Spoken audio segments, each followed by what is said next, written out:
slowly rolling into it, and off of corner number 4. It's showtime at Skagit Speedway.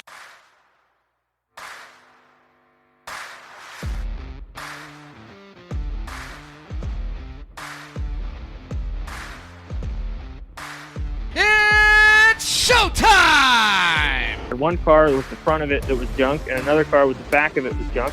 So I cut both of them in half, took the good part of one car and the good part of the other car, and welded them together. The reason why I decided to move to Sean's number and use it was just because in memory of Sean was his V8, and I just kind of lived for racing and racing with his number just to remember him by. Racing, and next thing you know, she's on the flag stand running the, doing flag and all my quarterback. I'm like, where did you come from? You definitely have to want it. You can't just say you want it. You got to want it. You got to have that desire that drives you. I hope they just soak it all in, because you don't know when it could be over, right? You might, mom and dad can't do this anymore, right? We don't have the money, or we can't find the sponsors, whatever it is. I just soak it all up while it's happening. That was at Elma. This is a different track. I don't think it'll be the same thing. He's like, oh, okay, you can throw it on. We threw the GoPro on his car, and he actually did pretty good that night, I believe. So we're like, see, I convinced him. I was like, see, it's only at Elma. You can't run a GoPro. And then the next week, I believe he blew up a motor with the GoPro on. So I haven't put a GoPro on his car since then.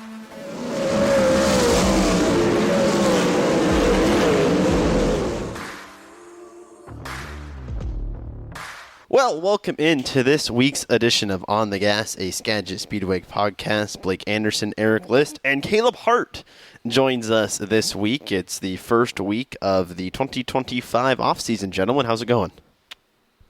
Kaleb, go ahead. Kaleb's busy. We're good. It's real good. I'm looking forward to an unscheduled Saturday for the first time in a long time. All right. So, not sure what to do with myself. College football. So what games are on for college football this week? It's not a good weekend. Oh, of course it's not. Pretty boring. The Mighty Huskies are traveling to Maryland, I believe. Yeah. So that'll occupy 3.5 hours of my day and Maryland's determine how good my Sunday will be. Yeah. I think I'm going to take Cece for a hike. Brent Anderson and Kalen found a spot. I think I'm going to take my golden retriever on a little hike. You're going to go check out the scenic overlook that that Mel suggested. Yeah, you missed that, Kaleb Hart. Yeah. This is when we know Blake is becoming a true Western Washingtoner. He's going to take the dog for a hike, and I'll bet you he has something coffee-ish, drinkage to go with him. Red Bull. Probably. Yeah, a Red Bull type thing. Yeah. From a coffee stand, probably, yeah. Yeah, I think Brent and Kalen went someplace by Arlington last week, I think they said it was. So we might, as long as it's nice on Saturday, they said they could probably go again, so...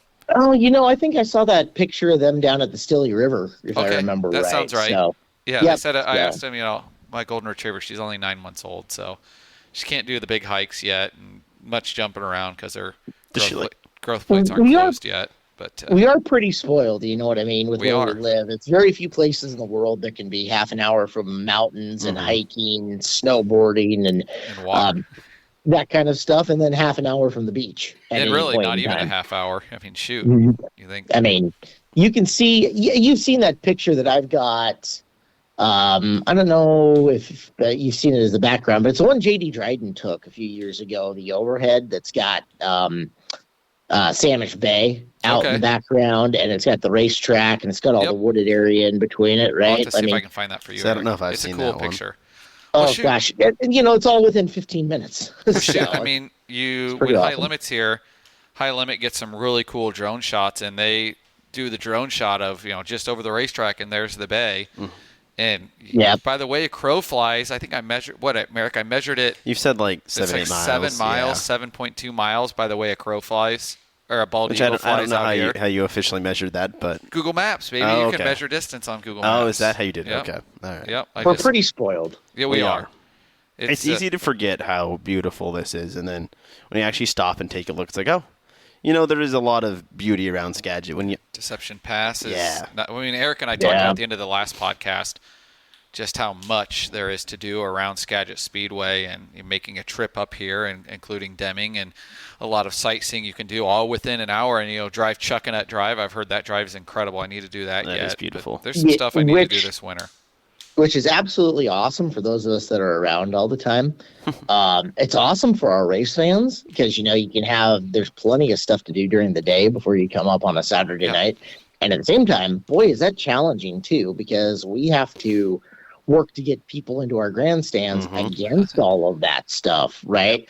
The pull from a lot of locals and people my generation and younger is to get outside and see stuff, go camp, go hike, go do that, right? And sometimes a beautiful Saturday night's a great chance for that. Well, if you're choosing to take a Saturday night to do that, you're not at the races. It's something that Steve Beitler talked a lot about in the challenges of being a promoter.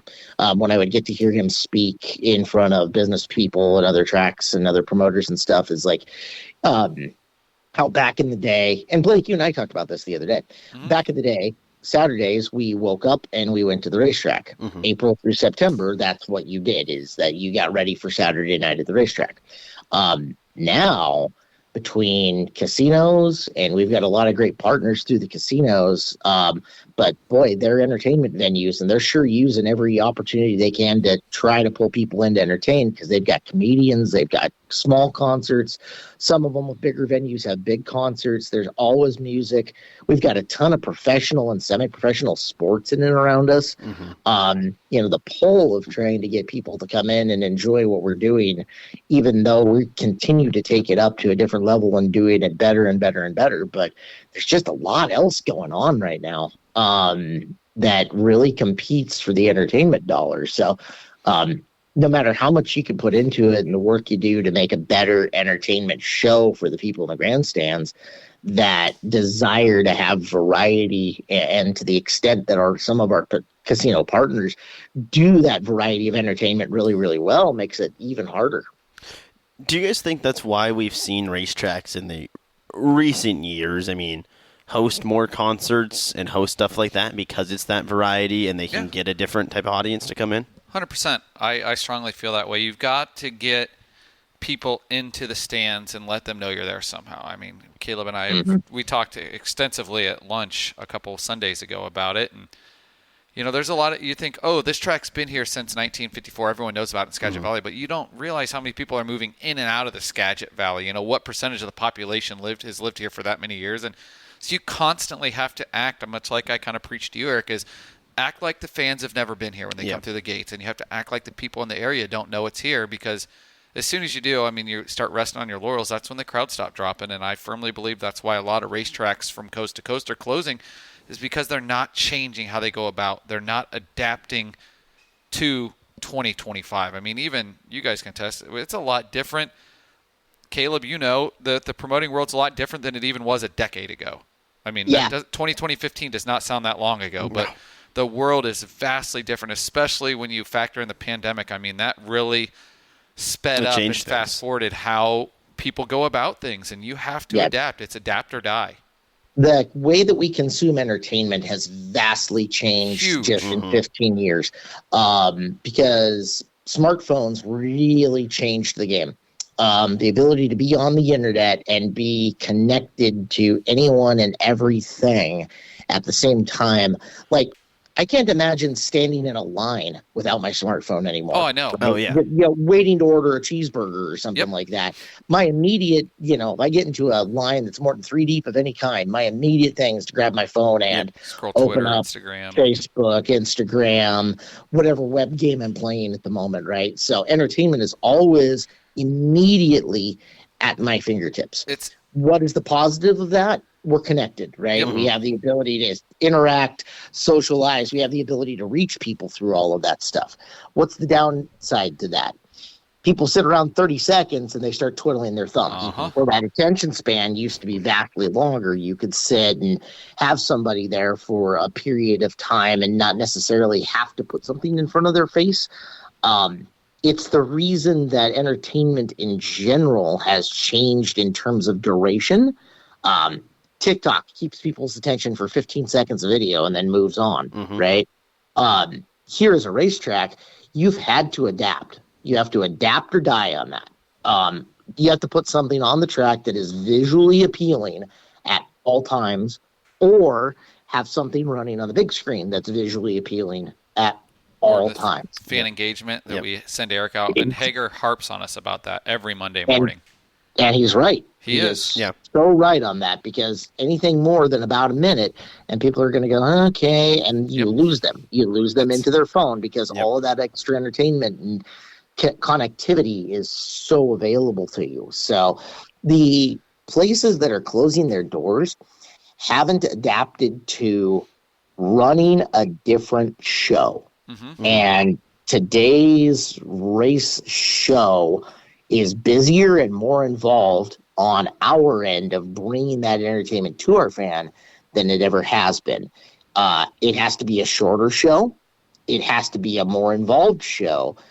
And it has to be something different than what they have seen time and time again. Something cool that we do is our schedule has a lot of variety to it. 100%. Very rarely do you see back-to-back weeks that have the same divisions of cars running on the program, right? And if it is, it's like a special Dirt Cup type event in which you're not necessarily going for a walk-in off the street audience. You kind of have a captive audience built in already due to what the event is and the ticket price that they've paid for it. Those nights, you can run out 3 straight nights of 410s and something else, not have to have the variety to it and still have people locked in. But again, that is a special I came to watch Dirt Cup group of people. Mm-hmm. And I think where some of the promoters have lost their way or lost some of their business and don't know where it went to is these groups that were running out the same 5 divisions of racing every Friday or Saturday night over the course of a year and haven't changed anything. Mm-hmm. And we're running too slow of a show to begin with, and running a show that didn't have, maybe running 5 divisions of what we would call support classes and don't have a premium like a Wing 410 sprint car, which, it's an expensive class to field if you're on the promotion side of it. But again, all right, I'm watching 5 classes of cars that all go kind of medium speed and all kind of look the same. It's been the slow, unseen death of promoters, to which, like, sometimes I'll get announcer buddies together and talk, and they go, why are our crowds dying? Why is there stuff? I go, your promoter needs to run a better show. Mm-hmm. Yep. Like, quite literally, your promoter needs to book a more entertaining show, and your crowds will come back. Yeah. And then you need to run that show quickly. And you say quickly, that's the type of show, too, that you have 5 classes, and they're like, well, why are we getting done at midnight? Well, because you're running 5 classes. Well, it's possible to get the 5-class show done. You just have to be efficient. You just have to be efficient. I grew up every Friday and Saturday night, Marshalltown Speedway and Boone Speedway, 5 classes, 200-plus cars in the pit area. That's true. And Boone started at 7:30, and we were out of there by 11. And they started at 7:30, and you had 240 cars in the pit area across 5 divisions. I mean, they a lot of times car rolling off the racetrack in turn 1, and they had the next heat race rolling on the racetrack out of turn 3, and next lap by they're green. And unfortunately, that's the efficiency that I feel like few racetracks have. Oh my God! And it's so the refreshing to when you can see a racetrack that you get 1 heat off and 1 heat on. You have classes, you have divisions, places that are running cars out and putting them on a course in the racetrack that takes a 25 to 30 second lap, and then you're running them for a 30 lap A main event. Yeah. Mm-hmm. Like, yep. That's the kind of thing that your fan goes, boy, these guys are going slow. Yeah. Right. That's not a fast race car. And now so, I mean, 10 laps takes a minimum of 250 seconds, a minimum of 250 seconds at 25 seconds a lap, right? So 1/3 of your race is guaranteed to take 4 minutes. That's not counting roll onto the racetrack time, roll off of the racetrack time, caution flag time, because dear Lord knows you're going to have a stoppage every once in a while, right? Mm-hmm. So at minimum, if every lap goes at maximum speed of a 25-second lap, right, you are 750 seconds to take your main event, to finish your main event. That's 12 minutes. If nothing goes wrong, not counting your after and before. Yeah, and it's too long. Yeah. That's too long, right? And especially when you can take it up against a Wing 410 sprint car, which what was it on Saturday night of our season championship? They had slowed down, but they're still running 14-second laps. Figure if we're running a 14-second lap, you're looking at a 6-minute feature green to checkered if it goes green to checkered. And that's still pretty darn good. That's the speed of efficiency that you're looking for and to run that show. So, and again, I don't think people, I think there's some promoters that are still pretty old school and not actually looking at what am I entertaining my crowd with and how long am I depending on each of these divisions to entertain this crowd. Blake, something you and I have talked about a billion times, the modifieds, when they're racing is good. It's really good. We saw that on Saturday night at Survivor 55, right? But unfortunately, up until this year, and this year was a lot better. Yeah. Up until this year, it's those nights of 7, 8, 9 caution flags that end up killing a crowd's interest in that division that night. The mods really stepped it up this year and helped us a ton. By racing better. So, but those are the things that if you continually do that to your crowd, they're going to quit showing up. I mean, I look at last year, and I came here, and it's no secret. I love IMCA Modified. It's what I grew up going. I grew up, Survive the 55. That was an average Saturday. That's an average Saturday night for where I grew up with. So, coming here, I'm like, oh, this will be great. And I watched a couple of the modified races, and I admittedly was beating my head on a wall. I think we finished one race last year. Inside the time limit of 25 minutes, one out of 10. Would that have been the topless race that year too? That sounds about right. And then this year, we didn't have a time limit race this year. They finished everyone. They did great. They didn't tore up much less, and that'll help grow. But the downside of that, it's going to take time to fix what's already been done on the last 8 years of modified racing here. Like if we can put together another, I feel like a lot of progress was made last Saturday, and if we can put some good races on next year with the modifieds, that'll start to heal. But the other thing is, we talked about in our Monday meeting, Jeff prepped the racetrack on Saturday for modifieds. That racetrack was phenomenal. And it was fantastic. And obviously the sprint cars are very good too, but on the average Saturday night, we're not really prepping it for that because the premier division is the sprint cars. But I feel like we give them the track. It's a little different. It is absolutely a little bit different trying to do one versus the other. We saw that for years during the sprint cars predominantly era. I go back and I think of how wet and heavy the racetrack was for most of the night during the years that we ran 410s, 360s, Sportsmans, and how challenging that made to race a Hornet, because those things do not get around on a track that's juiced up. It's so hard to drive those cars. They need it to be dry, much like the modified showed Saturday night it could be. Well, and that's where we saw the modifieds banging the boards, and I mean they were running that track like how a sprint car runs, an equivalent of a dry slick up to the wall, and that was really fun to watch. I mean, that first 25 laps of the 55 was phenomenal. That second 25 was good. I don't know if it was as good as the first 25 or give or take 25. It was a 55 lap race, but it was a great track, and I think Kaleb, you said it right. Bryson James banging the boards to the last 10 and just flying it around there to make that pass with 2 to go. That was the best 55 we've had. And the first one was really, really good too. But it didn't have the flourish at the finish. No discredit John DeBenedetti, who won that first one, because there were cars racing in 3 grooves that year too. But Bryson coming and making that pass with 2 to go, I'm going to remember that for a long time. Yeah, that was impressive. We had, like I said, I feel like we trended in the right direction this year, and to flip the script, another division trending in the right direction to me is this. I mean, I think most of our divisions here are absolutely trending. I think I said in one of our podcasts, a couple podcasts ago, I think we're going to see 410 car counts up next year. I think we're going to see all 3 of our sprint car divisions are going to see car count increases. But it was interesting, a year ago, last spring, we announced that we're going to bring in the Race Saver sprint car motor onto the pallet of the Sportsman sprints, and that got a lot of kickback. Let's be honest, it got a lot of kickback from some teams and some folks saying this is going to be the death of the sporty. We're not running the sporty motor off right now. We're just trying to bring another option to the table. Had several people saying this is going to be the death of that class. Well, this year we had our highest average car count we've had in 20 plus years, and we ended on a Saturday night with 29 cars. And I think next year, Kaleb, you've hit on it.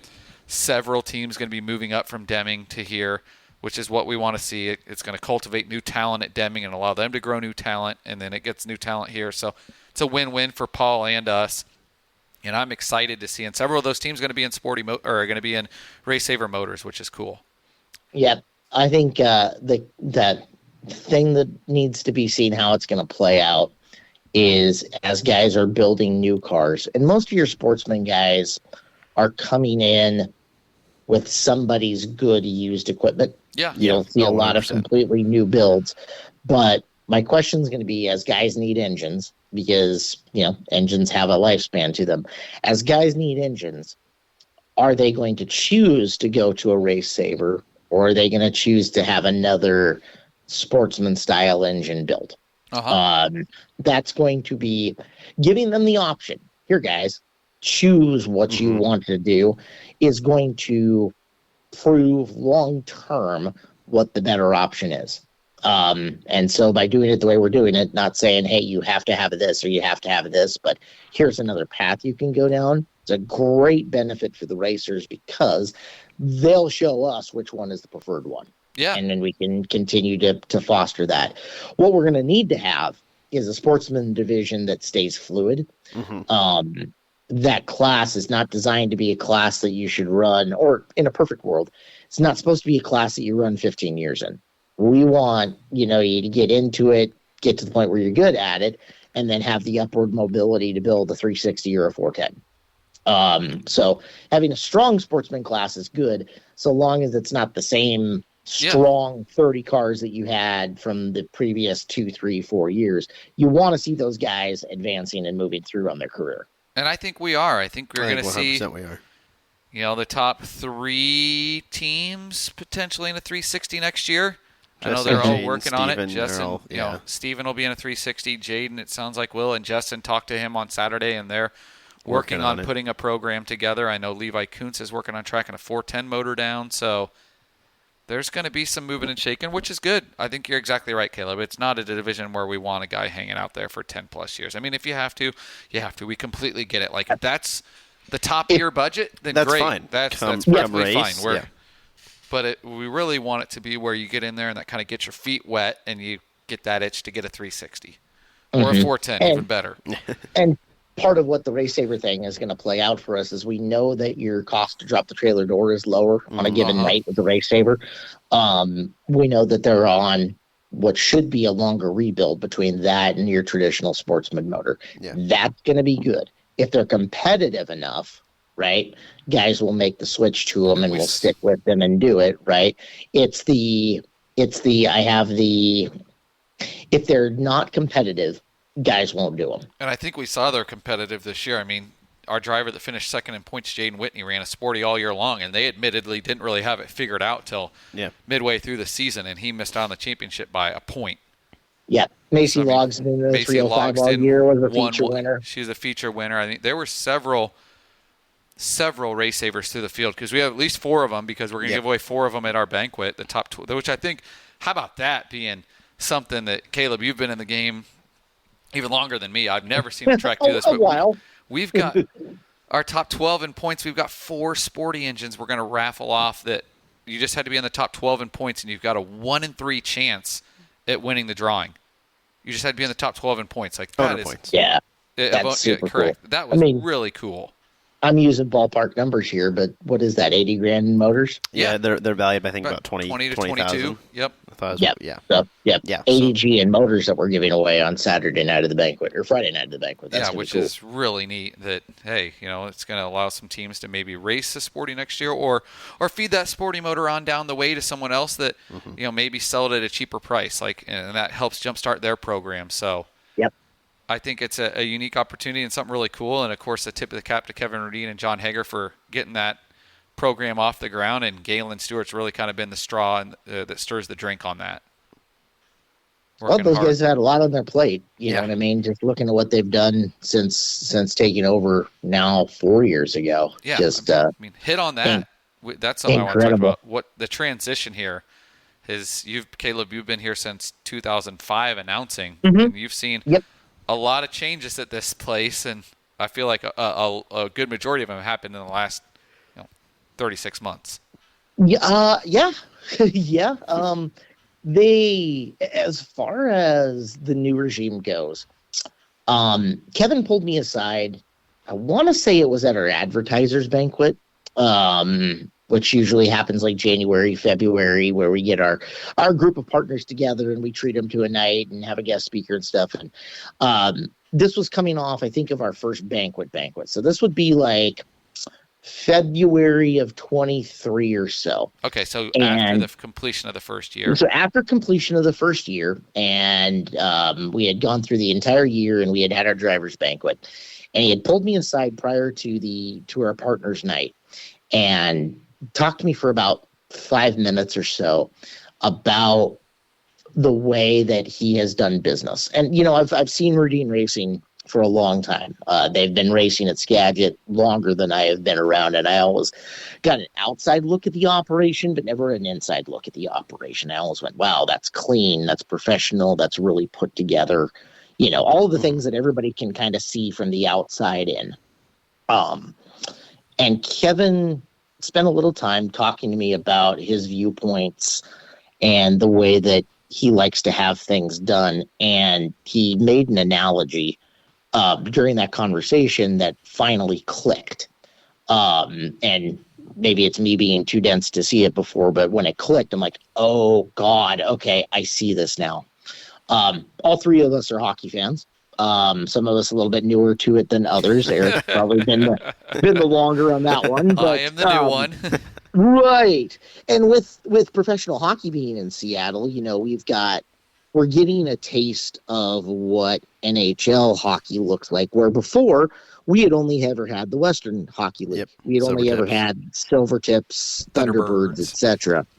And the way that Kevin explained it to me was, I want Skagit Speedway to be NHL hockey, not WHL hockey. And I'm like, oh, ding. And it worked because I had just come off of seeing a Silvertips game and then seeing a Kraken game back to back. And I'm like, the differences between this from a fan experience are just bonkers. WHL hockey, and I am not running it down. It's got a great product. It's got its place, right? And it does well for itself. But it's cowbells and it's amateur players, and it's it's much more. It's a development league. It's developmental, right? And he wants Skagit Speedway to be like the Kraken, clean, professional. The fun is ratcheted up a whole nother level, and you're doing it without hokey gimmicks like cowbells. Yeah. I can't tell you how much I hate the cowbell at the Silvertips game. Can't stand him either. He made that analogy, and I'm like, ding, okay, that goes off. And now I see that, and I see that in the background of what we do, the desire to not half-ass anything. This is the best that we can make it, and if it's not the best we can make it, there is something insurmountable right now to making it better. Doesn't mean it's always going to be that way, but right now, So the idea is Kraken hockey for Skagit Speedway. We are professional motorsports. That's what we're entertaining people with, and the steps that we've made to get there in the 4 years is the biggest eye opener for me. I think that's perfectly put. I mean, I haven't been here as long as even you, Caleb, but I feel like I've seen that growth too from when I came here as a kid versus now, and that's no disrespect at all to when Steve owned it. I mean, Steve ran a tight ship, but even the changes just have grown. You've seen purses increase, you've seen car counts increase. It's just been another level of buttoned up and put together that I don't think Skagit Speedway always has had. If that's fair. This to say. might come off as a little bit arrogant, and I don't mean this to reflect on it in me that way or the racetrack is that way, but during those years, we were competing with other racetracks, right? Skagit Speedway was being compared to, you're comparing it to the other tracks on the West Coast and the such like that, and to within people's normal driving distance. I think we've moved beyond that to where Skagit Speedway is now being compared to itself. We're competing with ourselves. We're not competing to draw fans versus other tracks. We're now competing against professional sports to draw fans into the stands, and what's the standard that we've set, and how can we beat it? And I think that's massively complimentary, not only to to the people who are in charge and what John, Kevin, and everybody who's there on a daily basis, you guys, Lisa, Therese, everybody else, right? But you look at it, we wouldn't be able to do that if we didn't have a good foundation to start from. Steve deserves a ton of credit. 100%. And it's nice to see that he's getting it now, that he's been able to come back to the track and be appreciated, applauded. And, it's nice to see him smiling and relaxed as well.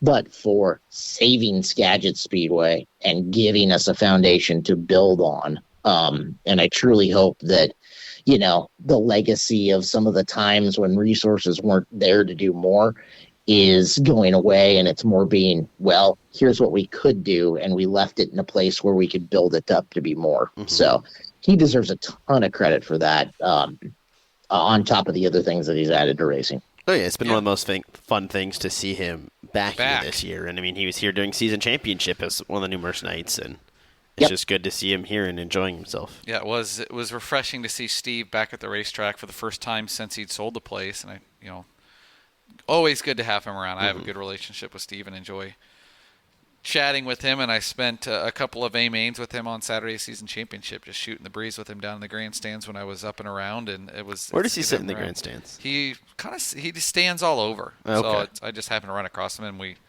got to talking, and I had to go do Victory Lane, came back up, and he said, come back up when you get done. So good to have him around. Steve's a wealth of knowledge. He's been everywhere. He's seen a lot of things. Yeah. He's connected to a lot of influential people. He is. He is. Like, for years, you and I would see him in Tulsa, right? And he was my karaoke partner in Tulsa. There you go. But for years, it would be the three Steves that you would see around in Tulsa. And the three Steves, you look at it, I mean, Skagit Speedway at the time was was one of the places on the West Coast that everybody looked at. Steve Sinclair of the IRA, who's got the most successful regional touring series you're going to find. And then Steve O'Neill of Port Royal, and we know how well Port Royal is spoken of and all the wonderful things it does. Those three guys, they're movers, and, hobnobbing with influential people and other successful people, it just made us better. And it's we're continuing to strive. This year was a great year for Skagit Speedway. Going back to something we hit on, I had a chance to speak at the State of the Sport board panel at the National Sprint Car Hall of Fame during Knoxville Nationals, and you hear all these tracks talking about how we're dying, and to get to tell these tracks, hey, we're up at Skagit Speedway across the board. Car counts are up, crowd counts are up. In the most expensive state in the nation. Yeah, exactly. Like to live in. Yeah, we're making it. Everything against us, and we're still powering forward. And I told a buddy back home, the thing that maybe hurts us a little bit that we can't afford is when we lose a car, say we junk a car, like that's a car lost for us. Yeah. It's not like we can dip into another pool and go find, we've got guys coming from Idaho this week out or whatever. Like we are on an island, a dirt track racing island here in the state of Washington. I mean, legitimately, there's weekly full-size race cars. There's 2 dirt tracks in our state. There's us and Elma, and then you add in Deming that runs the micros, so 3. I mean, that's what we've got out here. Where I was telling Erik and Therese and Lisa one day, I mean, growing up in central Iowa, you could draw a 60-mile or a 1-hour radius around my hometown. I think there was 12 dirt tracks that operated weekly. Mm-hmm. And they all probably had, upwards of 30 cars in a division, maybe? All are successful. Yeah. All are highly successful. Look at where Knoxville draws from for their weekly shows. Oh, I mean, they drawing. You know what I mean? We've got Knoxville. We have season-long campers that would drive down 5.5 hours from Sioux Falls, or 4.5 hours from Sioux Falls every week.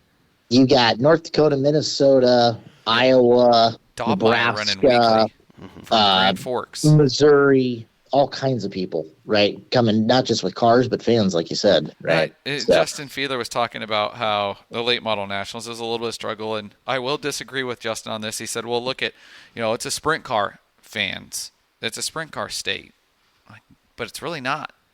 We have Knoxville Raceway, and then we have 50 IMCA modified dirt tracks in the state. Right. Like, it's not as, it's a sprint car county. Marion County is a sprint car county, but the other 98 counties in the state of Iowa are modified counties.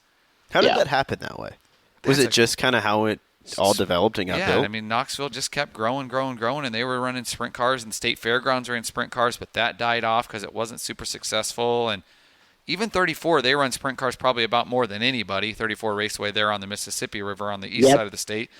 But they're really a weekly modified track. They run 305s weekly, but, I mean, 34 is a phenomenal facility. I love the racing at 34. I just hate that they try everything, and I don't feel they get the crowds that they deserve at their sprint car shows because they put on phenomenal shows, and Brad and Jesse care. So if you're back home listening, go to 34, support them because that's a great racetrack. Donaldson's running some more sprint car races now because the Power Ice Series is going there. That's Lee County, and that's once again on the east side of the state, just south of Iowa City. It's just, like you said, it's just kind of weird that Friday nights in Iowa's sprint car never took off. Yeah, never ever took off. I mean, you've got, like you said, 34 is good. That Sprint Invader series has been strong for many years. It's just, it's 1,500 to win 360s, and just it's strong on the east side of the state and never ventured outside of eastern Iowa, western Illinois.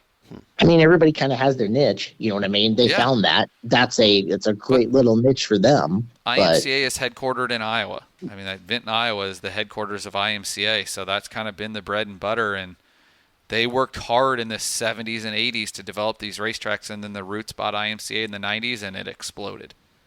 Yep. Kaboom. Boone and Marshalltown. Which, it's not like sprint car racers aren't devoid of options. No, I mean, shoot. That's one of those things. Like, you're gonna run Knoxville all year, so you're gonna get County Nationals, 24 Wing 410 shows or something like that, right? On a big half mile, that takes a lot of resources to run that and run it successfully. So for some of those guys, it makes sense to field a car on Saturday night to run Knoxville Raceway.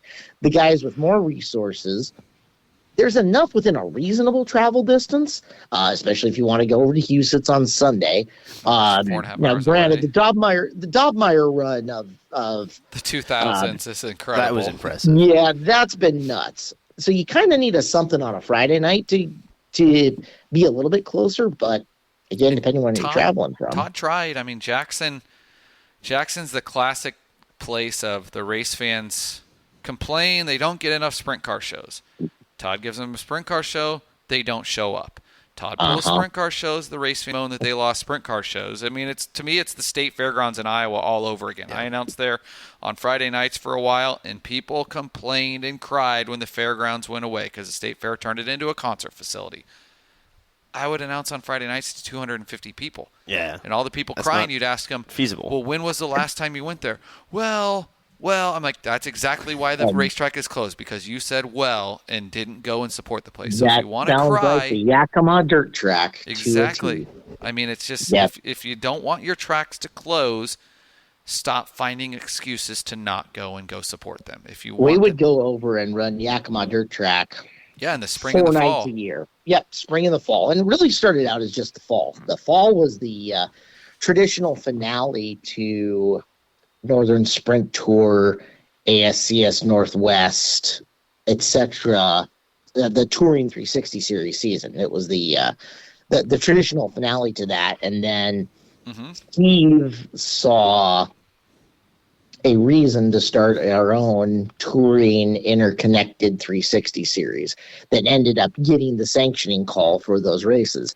And the September race, your fair ticket was your ticket into the race, right? Okay. So you'd have a bunch of Western Washington people come over, and then a bunch of people who had never seen sprint car races come over, come out and fill the grandstands. And I mean, as far as a race goes, it wasn't great. As far as an event goes, it was killer. You'd be outside, you get to do fair food, and we know how much I love food, and I don't need to talk about my continuing expanding waistline, but like those Friday, Saturdays, it was cold as a son of a gun, and the racing wasn't great, but as far as a good time, it was a darn good time. Then we were like, hey, let's try this in the spring. We should be able to get, the same Western Washington people that come over, and maybe we can get some of the fair people that came in during the fall to come check out the spring race.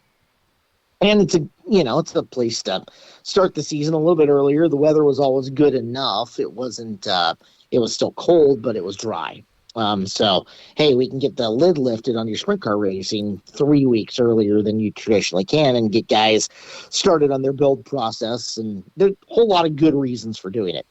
And for 3 years, we ran the Summer Thunder Series. I think we called it the Spring Summer Thunder, Fling, a few times. And we would get all those people from Western Washington that we would see coming over that would come over for the fall race, and about 5 locals. Like, hey, I don't know your face. Where are you from? Oh, that's the 5 people that bought tickets from the Yakima Valley this week. Perfect. They didn't, same idea, right? They'd love it when they could come in and they could do the fair and the races, but the races as a standalone weren't enough to move the needle. And with a fairgrounds track, as far as the facilities go, you're kind of dependent on the fair to put money into their facilities. Otherwise, you don't have anybody. Most people are not going to go, hey, I get to rent this thing 2 times a year and I'm going to drop big 5, low 6 digits into renovating a track that needs new clay, needs equipment, needs new lights, needs new sound system, needs new scoreboard. I could just continue with the needs. And it didn't make sense, especially if the fair wasn't going to support it in trying to keep that thing up and going. And that's why the fair races went away. And people are still, why don't we go run the fair? Well, the fair was only viable as if it was something as if Yakima was going to support themselves. And once they quit supporting it, it wasn't going to continue to be a functional working thing from all of us all the way up in, basically South Canada where we are, to bring all the stuff we needed over to make a viable race. How much did you have to bring over? Did you bring pretty much everything from track prep to microphones, or? Was limited in, so as far as track prep went, Steve would bring the grader and the water truck. So do you have to just put him on a trailer, the grader, and maybe drive the water truck? Or yeah, we were lucky enough. He always had some really good partners that were willing to help him out with like a big flatbed or something like that to get that stuff over. But you did still have to get it over a mountain pass. Oh. And, sometimes a mountain pass in late March, early April that wasn't super happy yet. So they would bring that over. They couldn't bring the Lele or the disc or the little thing that we'll see Jeff take out in the middle of the night just to fluff the racetrack up. Yep. And that was a problem because it was, if the track started sealing over, and it was Yakima, and God, the track would take rubber and seal over fairly easily because the material was old and needed to be replenished and never was. To keep the rubber from coming, you had to water the ever-loving you-know-what out of it. Water and pack. You couldn't go and break up the top and then do a light water and a repack. So, and then the second night was inevitably always drier, heavier, or not heavier, drier and more of a tire eater than the night before. So the inability to get the Lele Rotera over there really hurt. I would bring mixer board, music, all of my own audio stuff, and they had a big, gigantic, 1992 Mackie board with 18 plugins to go work off of it. And the sound system wasn't that great. The horns in the grandstands were okay enough. Yeah. And then they would bring in some speakers that they would hang on the front straightaway that would plug into it. But again, you're powering it with a board that's 372 years old, right? Yeah. So it just didn't make a whole lot of sound. It was suboptimal. But the people who ran the facilities guys and stuff were always super nice. So that was cool. But yeah, you ended up bringing and taking a lot of stuff. And then you would end up calling the race. You either went up to the Crow's Nest, which the Crow's Nest, I thought about going up into one time and started walking up the stairs and felt like I was going to fall through the stairs and just went, no.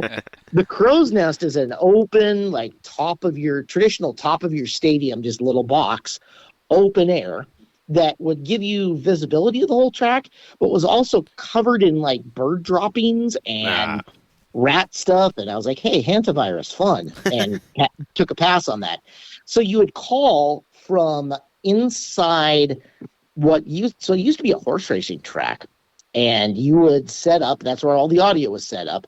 You would set up from inside the glass walls of the horse racing track. And, if you think I complain about the visuals from our tower, I forget how bad trying to call from the horse racing box seats were. Oh, yeah. Now, it was enclosed, so it was warm in there, thank God. But, it was also... It would be like watching the races from 3 rows up in our grandstands and trying to call a race. Oh. It was really flat, and you had all of the windows, which would give you both reflection and then sometimes the bracing for the windows, but you couldn't see anything out of. So it was challenging. Okay. Fun, but challenging. Also, there was no actual seating. So to work on the podium that the audio stuff was on, and Andrew Kunis has a picture of this, I would stack 6 chairs on top of each other and sit on the top of the 6-chair stack. Okay. All right. Do what you got to do to get her done. Fair enough. Yeah, make it work. So were you there the one year the Outlaws went there? That was 2000. No, that was, No. Yeah, it was before my time. Okay. Randy was.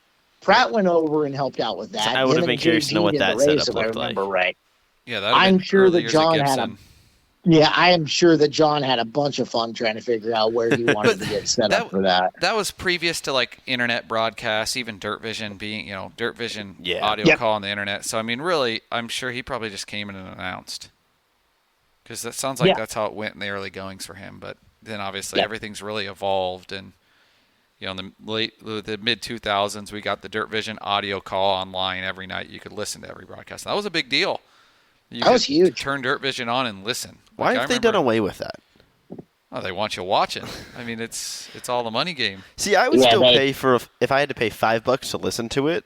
I'd pay that to listen to it over. But they want you paying, and I get it. Yeah, I get that. I get it too. I get the model. Yeah, I mean, the streaming has really renovated how both series have done things. I'll give them credit. You watch a Dirt Vision broadcast for the Outlaws, it's a top-notch broadcast 100%. From top to bottom. I mean, it has a TV feel to it. They put out a great product, as does Flow Racing, obviously. I mean, that's why we do so much with Flow here. But we are very lucky. I mean, there's a lot of fans that don't realize, 7 years ago, you were lucky you got maybe 10 outlaw races a year. The All-Stars, we probably had more broadcasts than anyone with Speed Shift, and we did about 30 to 35. Yeah.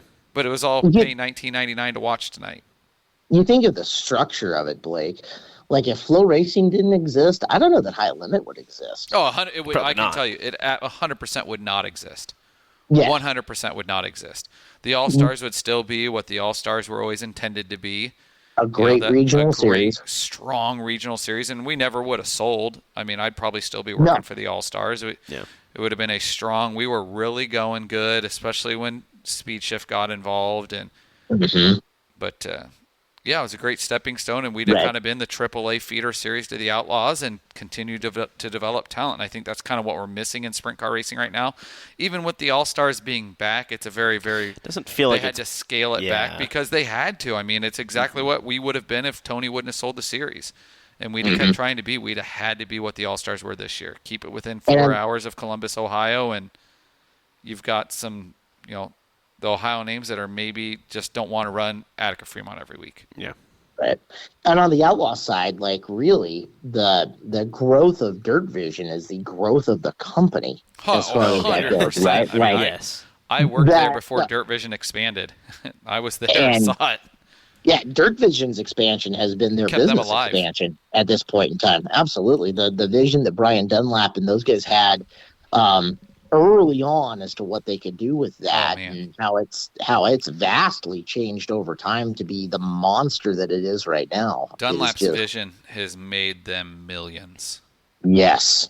Yeah. Millions. Well, to the point where, I mean, you look at it, the studio show, the technology that they're able to employ on that one, and beyond Dunlap, Jackson Steele's done a fantastic job running the ship at the track, right? They've got a great group down there. I mean, Dunlap is one of my favorite people. I love chatting with Brian. He is a great dude, and I look forward to seeing him in Tulsa every year and try to catch him when I'm out in Knoxville if he's around. And he is a grade A human being, and they're very, very lucky to have him. And Jim Chiappelli's really upped the game there and brought a more TV feel coming from the TV world, and and I know that side a little bit better. And look at what we've done at Flow with, I say we because we're just on it so much, Caleb. And, right. Tyler McKim, I feel like Tyler is a rising star in the production world. He is very quick on the fingers and does a phenomenal job. The way he sees a show and produces a show is top notch, and it pains me to say nice things about Tyler because it does not. I know, Tyler. I love Tyler. I spent between him and Kane, I spent more time with those two at producing, as they produced All-Star shows and watching Tyler progress in producing All-Star shows. He spent 2 full seasons with us out on the road, and his growth as a producer from 2022 to 2023 was massive, and now watching him where he is now, I think he's probably one of the best. We're lucky in sprint car. You've got Jackson on the Outlaws, and Jackson's the same thing. He's a phenomenal producer, and we've got Tyler McKim with High Limit that both of them know how to produce a grade A show. And look how spoiled we are, right? And we can go back and forth. And you and I are both lucky enough to know guys on both sides of the plate, right? What a crisp, cool production they run over on Dirt Vision from, what Brian saw, and like you mentioned, all the way down to like Connor working the infield stuff that they do, right? Connor's been phenomenal. Yeah, he was a phenomenal hire for them. So great A. And then flip side of that, McKim doesn't get enough credit for not just what he's grown to as a producer, but like how quick his decision making is in the moment and how he cuts a race. There's several crashes that we had that he couldn't have flipped any faster. I don't think it was any humanly possible. The one that we always come back to is going to be the Torgerson flip at Tulsa, right? He was off that. Quick he was off that. That was insane reaction time. On the phone with Michael Rigsby, who is the president of Flow Racing that night. And I said, Michael, you've got a freaking gem with McKim because he couldn't as fast as he flipped off that. I don't know how he did it. Yeah, it was in real time. It was nuts. Yeah, in real time, it was absolutely. What did crazy. he flip to? I can't remember. I think he flipped to just a dead shot, but he got off of that shot. Before Ashton was even done flipping, like it was. You don't even really know what you were looking at. Yeah. The last thing I remember is Ashton half out of the car. Yeah, and that's as much as it got because he was somewhere else. And you think about the reaction time that took. And you look at the team McKim's built with him. Yeah, too, right? Got a great A team down there. Rod Chet is so good at audio. That's what I was like when Chet was coming here. Chet's the best in the business. Yeah. Yep. And then the shooters that they bring with them. Mills and Jeff Converse. I'm biased because Jeff is. I did 600 races plus, more than 600 races with Converse. Yeah, other than being a Detroit Lions fan, he's a pretty good guy. He would lead me. He got to know me so well. He would lead me to what I was going to talk about before I even knew what I was going to talk about. Like he would just get me there. Which is the secret, like backstory of this whole film and announcer thing, right? Is that half the time, depending on who's shooting, you're leading them. The good ones lead you. 100%. Jeff would lead me. He would get me to where. I would be going somewhere or knowing what I was going to do next, and before I'd start talking about, Jeff was already there. Yeah, like he knew what I was going to do and when I was going to do it. Like it was incredible. He blew me away. And we got Dean Mills, and Mills is an incredible story. And I look at Dean and I look at Jeff Converse, and the way the sport's gone, those two should be in that building in Turn 2 in Knoxville. Like, absolutely, wholeheartly. Oh, yeah, 100%. It was a shame it took Greg Stevens that long to get 17 times over. But that process is a little frustrating sometimes. But now, more than ever, those guys, we get to see their talent every night. And Jeff has really cut his travel schedule back quite a bit because, he's... Yep. Just to the point where I don't think we're going to see him in Tulsa this year. I need to ask him. Yeah, I don't know. I seem to remember somebody telling me that. We will get to see Mills, which, Yeah, Dean will be there. I'll see Dean. I'll see Dean in a couple weeks in Tulare, and Dean is. I love catching up with Dean, and we were going to try to do lunch when he was here for High Limit. It just didn't work out, but Dean is he's Dean. I love catching up with Dean. I've done a lot of stuff with Dean through the years. When my days where the cushion would fly me around when I was in college, and it'd usually be Dean and I out capturing or Brian and Ian would say, hey, can you go get these interviews at the Chili Bowl? And it'd be Dean or Jeff and I going and getting them, and they'd post them. I mean, you look at the broadcasting side of things, it's the Cushion. Those guys were ahead of the game. And Ralph Capitani, we broadcast weekly at Knoxville Raceway in 2009, my first year there. Which is impressive. 2009, every race at Knoxville Raceway was streaming. What'd you stream to at that time? The Cushion. The Cushion? They went to Cappy and said they could do it, and Cappy was all about it. And I remember in 2012, Toby Cruz, before Toby got involved with the Speed Shift guys, was kind of an anti-streamer. He was like, we don't need to stream, blah, blah, blah. He went to the Cushion and said, how many people within like a 2-hour radius are streaming every week? Like, how many fans is this costing us in the grandstands? Yeah. And they found out it was like 4 people, and 2 of them only were home watching because they had surgery and couldn't get out of the house. So it's like, okay, this is a viable option. Then Toby went on to kind of be the seed money that launched Speed Shift. And then I think the biggest thing, two huge things for Flow Racing that they did, in my opinion, was purchase Dirt on Dirt and get Michael Rigsby. That's the biggest. Because before, Flow was kind of trying to bid on some things with the All-Stars, and it was pre-Rigsby, and maybe the money was there, but the production, they'd struggled. Like the USAC, with USAC the year before, was kind of a dumpster fire. Races dropping, so we stayed with Speed Shift. And then the day that Michael Rigsby announced that Dirt on Dirt was being acquired by Flow, I called Jared Frew, my boss, and said, no, we don't need to worry about anything now with Flow. Take that offer. Like, Rigsby's there, it will be top-notch, 100%. And then, a year later, they end up purchasing Speed Shift and getting Darren Shanley and Chet. I mean, that was a phenomenal addition right there. So those 2 acquisitions, I feel like, are the biggest things Flow Racing has ever done, especially to gain customer support and customer confidence. Rigsby very much understands major races and especially how to make them. World. And how to make them feel like a big deal through the screen. Like, he gets that. That is mark that off. And I'm not a huge dirt late model fan. I don't know much of the world. We don't have a lot of it around here. But I'll watch all of those broadcasts from Eldora time and time and time again. They're incredible. Just from, the insider production value of what they're doing. Absolutely nuts. Yeah, it's they've boomed. And we're lucky. And to take this conversation all the way around back to the beginning, right? Promoters who are still anti-streaming, I think, are missing the big picture. Run a good enough event that people want to be there live. I've said that from the beginning when promoters would say that streaming's killing racing.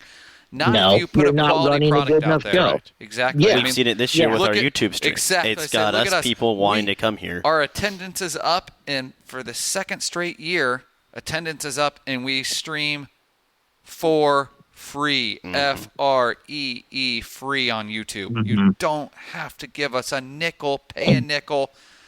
Right. I mean, all we're asking is that you hit a subscribe button, and you don't even have to do that.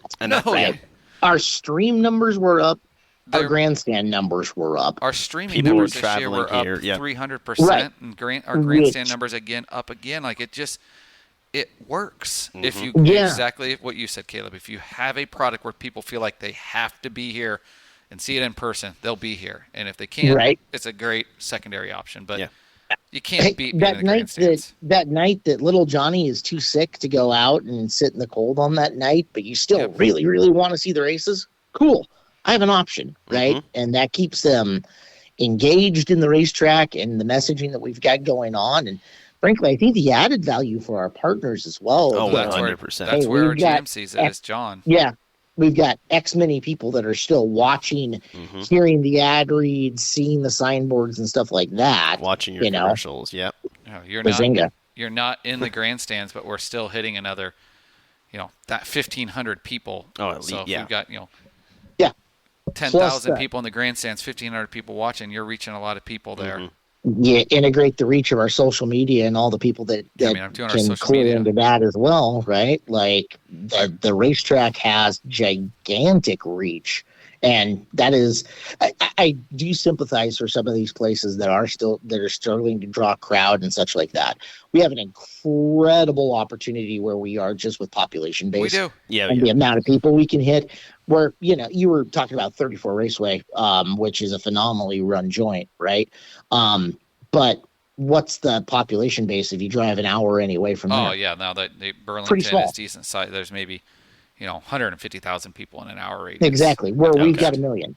Yeah. Right? But so, as you talked about it earlier, Caleb, we've got a lot of people, but we also have a lot of different ways for them to spend money and go do. Exactly. There's a million different things for them to do. On any given Saturday night, you've got the Netflix and all that. Then that everybody faces, but then you've got the Seattle Mariners, and the Mariners this year having a record season. Yep.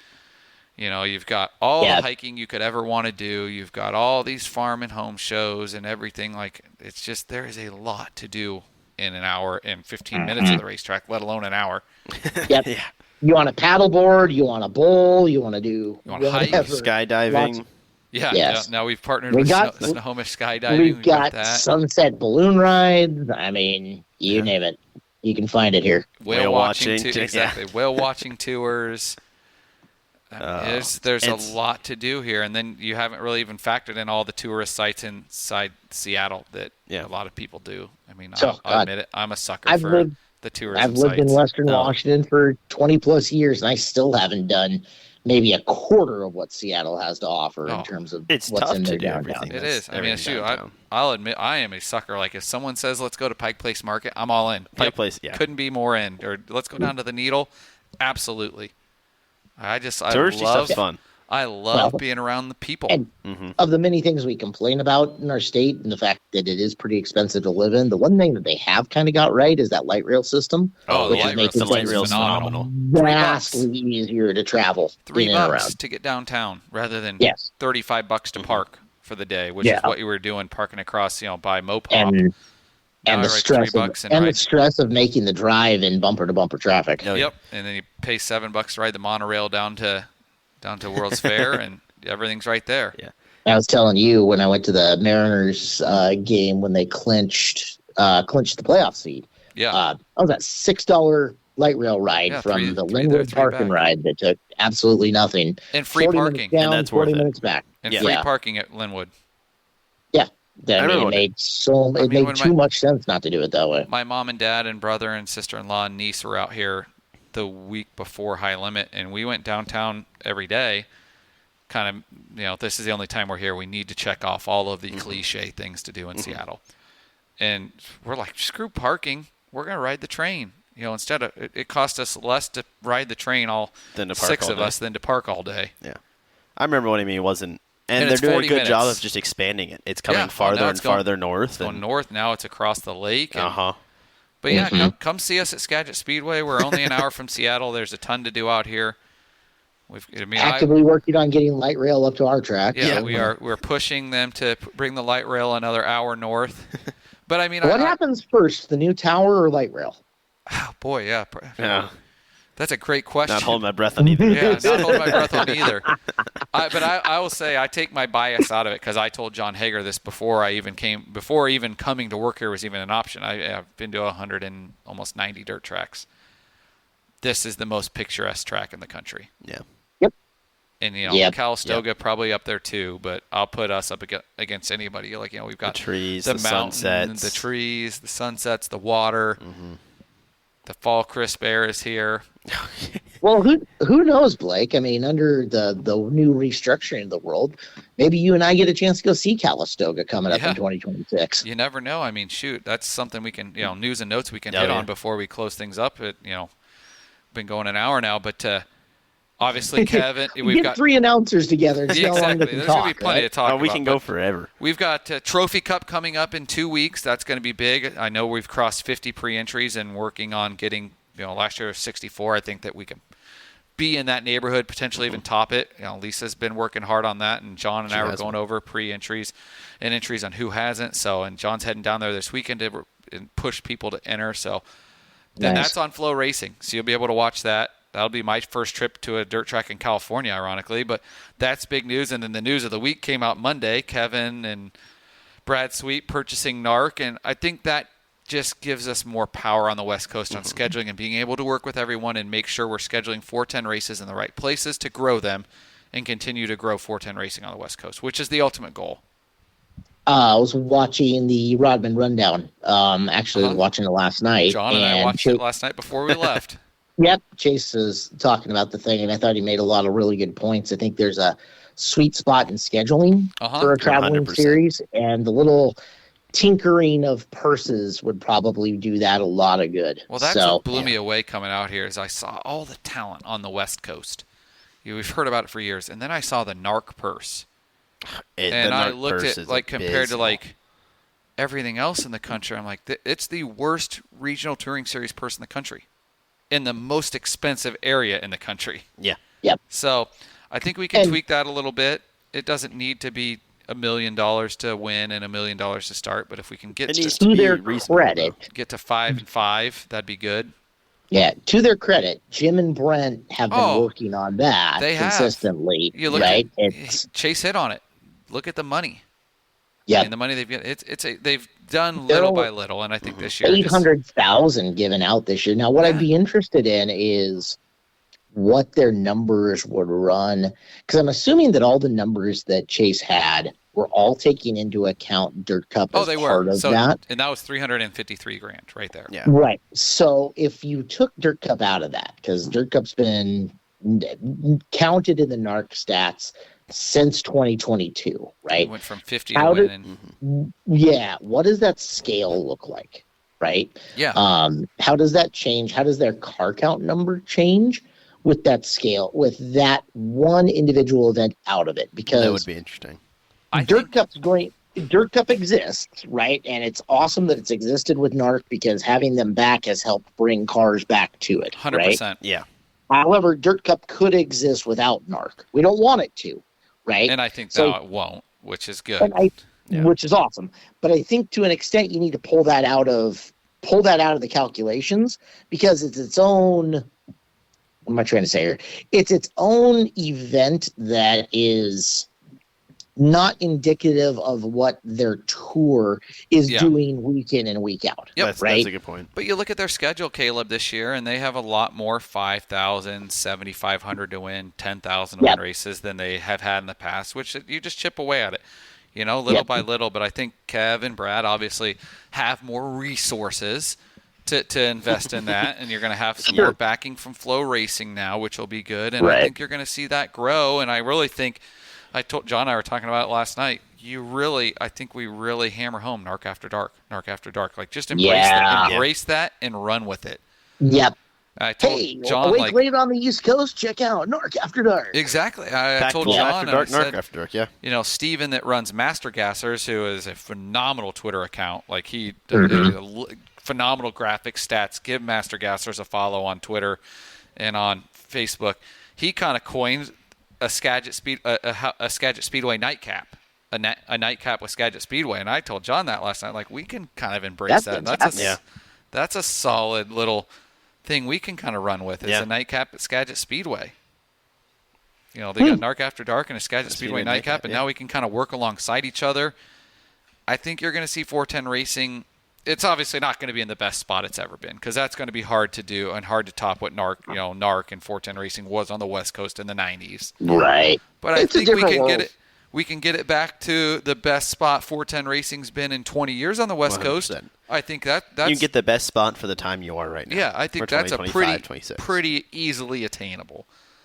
If you could get NARC to regular B mains, I think you would be in a perfect spot. I think you'll see NARC work a lot with SCCT on scheduling, so we can get some SCCT guys and vice versa. Yeah. SCCT guys can get some NARC guys and really grow both ways. Obviously, we work well with SCCT. Scott and Cammy, we had them up here for the 360 race, and I think that was a huge hit.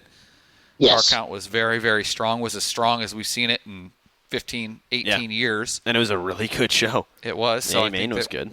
That'll grow, and now we won't have a NARC race, hopefully, on top of our 360 show.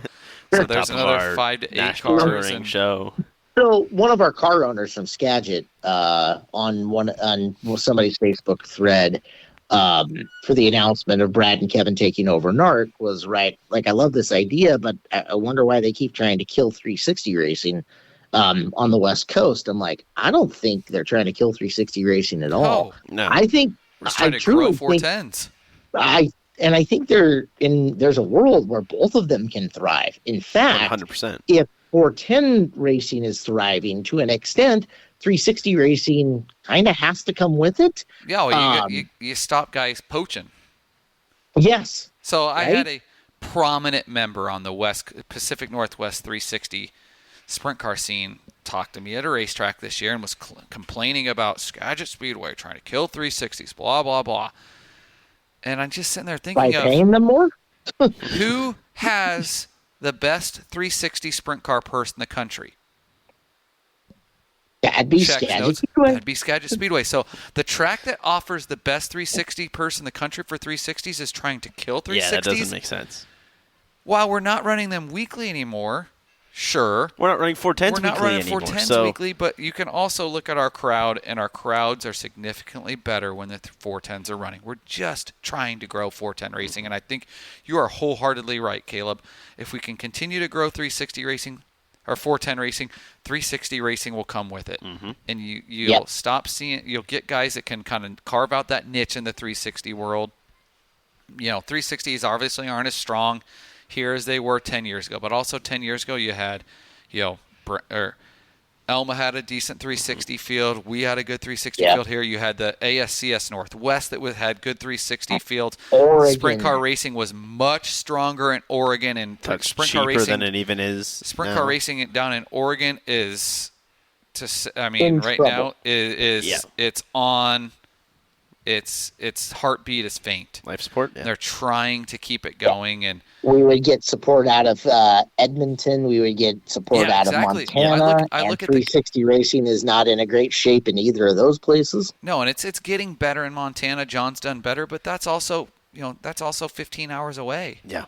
Huh? But look at Edmonton. In the early 2010s, we had 5-6 guys weekly coming from Edmonton. And they also had a track up there. Now there's nothing, and we have Jordan Milne. That's it. Yep. Yes.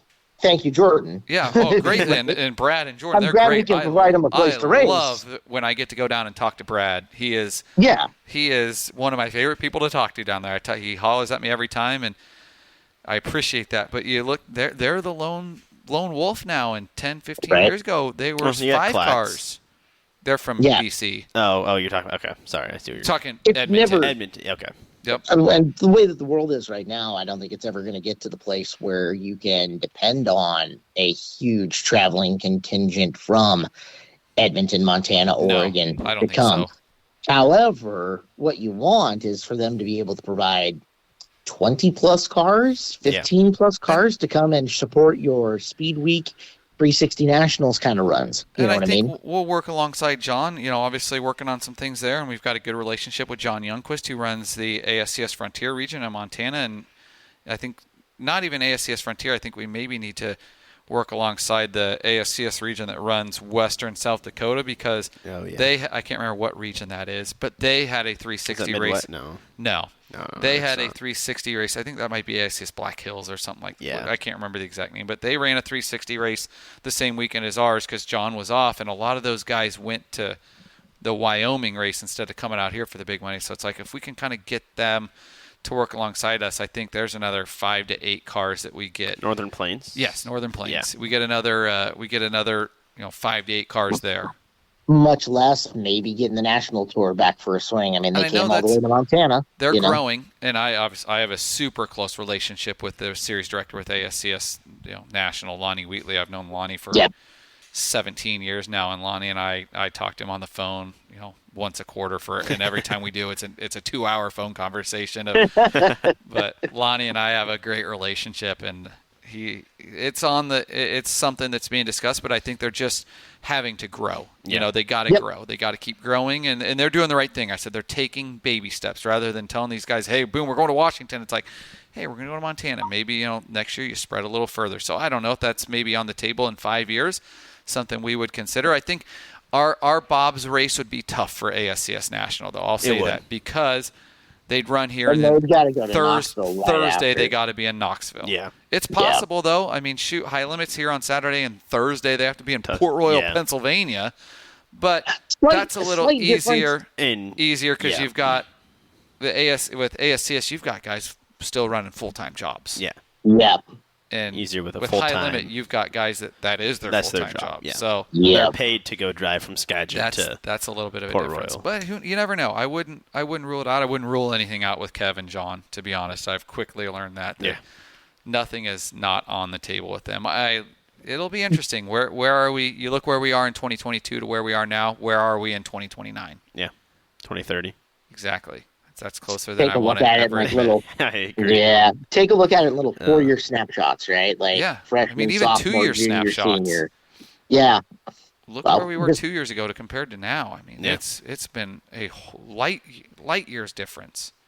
And it's still just kind of scratching the surface. Like I really feel like Lisa's really dialing in on some social media stuff on the Facebook. And Erik, you've been a huge addition on being able to keep me fed content to put on TikTok and YouTube. Like, we will be active on social media, on all forms of social media, not just Facebook, all winter long, which that wasn't really the case a year ago. A year ago, it was like we were super active on Facebook and Twitter all winter long, and that's it.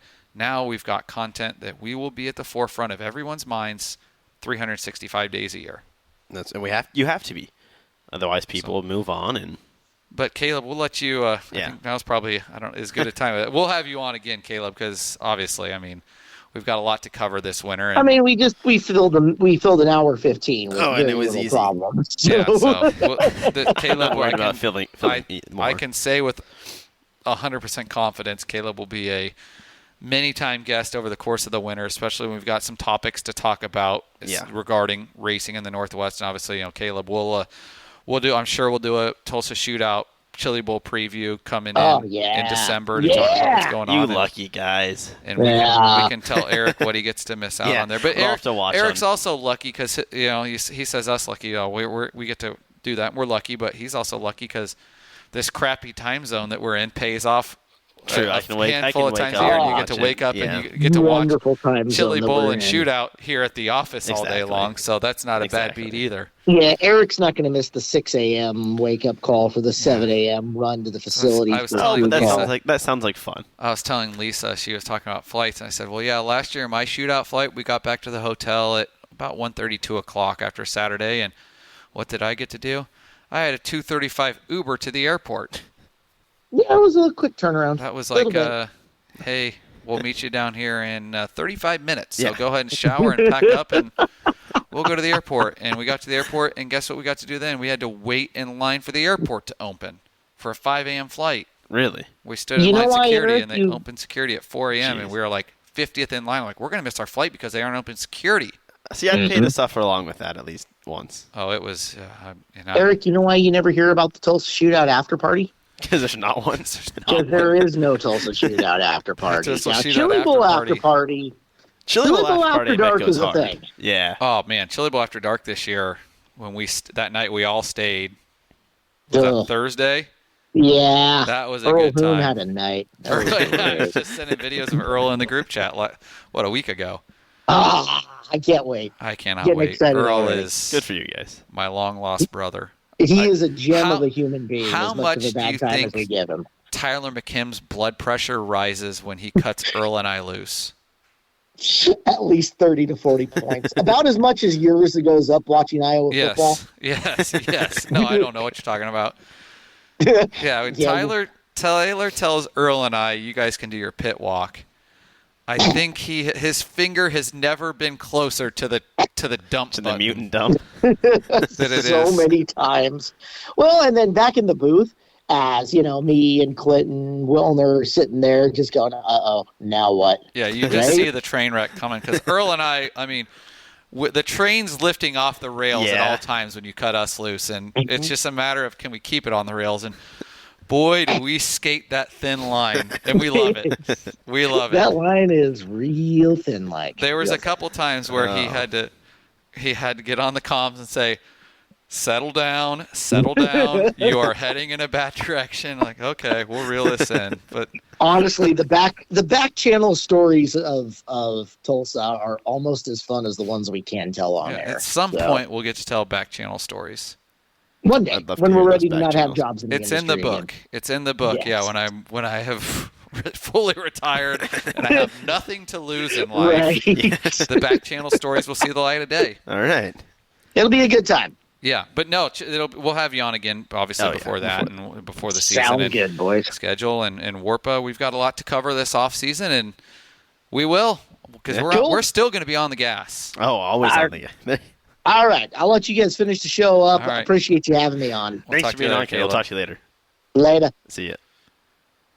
Well, Kaleb Hart there, Erik, and obviously we've gone long today. There's a lot to cover. We're all over the map, but.